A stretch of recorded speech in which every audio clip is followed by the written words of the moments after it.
My last video we made this Facehugger from the Alien movie. Definitely check that video out. But in this video we're going to try and animate it. So this project is going to be a bit of a challenge because I've got to try and animate its legs easily. And I could use a servo on each one to control it independently, or I could put a DC motor on each one and have like a worm drive moving the legs back and forward. But then I've got to try and figure out how can I drive its motors and servos.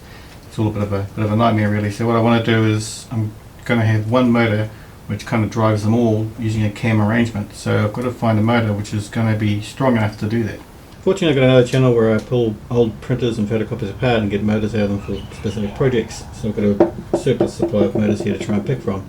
I've got all sorts. I've got large stepper motors, small stepper motors and DC motors, all sorts to pick from. But I need a motor which is thin and high torque, so I don't need to make a massive frame for this haul to sit into. So I came across this motor in that container, and it's called an outrunner, and you'll see why. You just run the outside of it rather than the inside like a regular motor.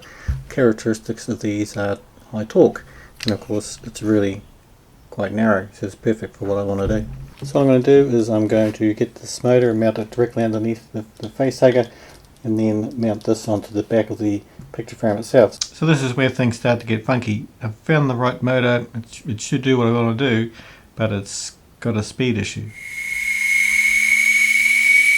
You can hear it's extremely fast. As I mentioned, I want like a cam mechanism, so it'll be funny sorts of shapes and there'll be arms coming off it to make the arms move. But with this particular motor, I was going to direct drive it, and this is what it looked like.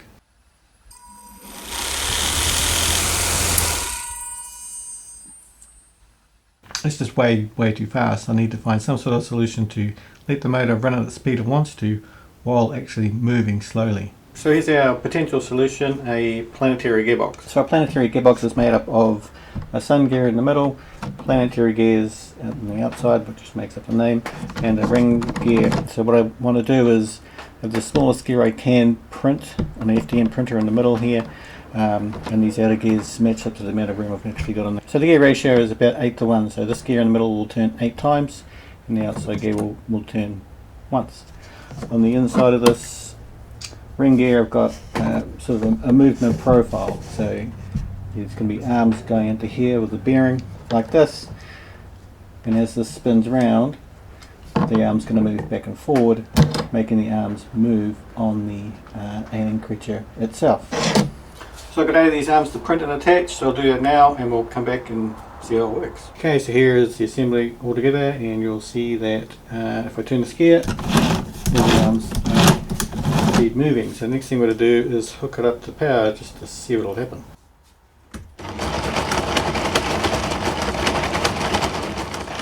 It's noisy, but it's running, so we'll assemble the whole frame and see what it looks like.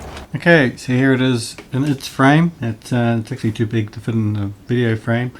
What I've done is I've put NeoPixel LEDs down each edge of the frame to give it a bit of ambiance. At the top it's got a PIR sensor, because what I wanted to do is when someone walks in front of it, it'll start moving and give them a bit of a fright. So the theory is you just walk around and wave your arms. It sort of looks pretty innocent for a little while. Does a little wiggle, and then goes into this full show, plays the music. And it's sort of quite loud, so I need to try and sort that sound out. And that's because the motor is assembled on the back of the frame, and it's basically just a giant speaker. So I've got some foam left over from the tail. I'm going to glue that down and try and get rid of all the sound. So normally with my projects I use Arduino to do everything. For this one, running the motors, the lights, pretty straightforward for Arduino, but I also want to record the reactions of people, which isn't very simple with Arduino. So I've got a webcam at the top which records whoever's standing in front of it, just to record that time when they see it start moving, to give them a fright. So to do that, I'm gone to a Raspberry Pi Zero, which is a little board which does a lot for the size of it, and it's just tucked around the back here. So here's the brains of it all: a Raspberry Pi Zero W2, power supply out of another printer, and I've just got a back converter here because this power supply is 22 volts. This knocks it down to 5 for the Pi and the NeoPixels. All the video recordings just go straight onto the SD card inside the Raspberry Pi. That pretty much sums up this build for now. I know you're thinking it doesn't really move too much, but if you're not expecting it to move and it does move, I assure you it's enough. I'd love to show you the video, but also I love living in the house I'm living in. If you have a pop culture shop in Auckland, I'd love to come and install this into your store, and we can sit around and watch the playback of all the customers getting a bit of a fright. If you've made it this far, you might be a bit more interested in how it was put together, which is also great because I've got a Patreon page which has a whole lot of videos which go through each of the steps of putting this beast together. Aside from that, thanks for watching.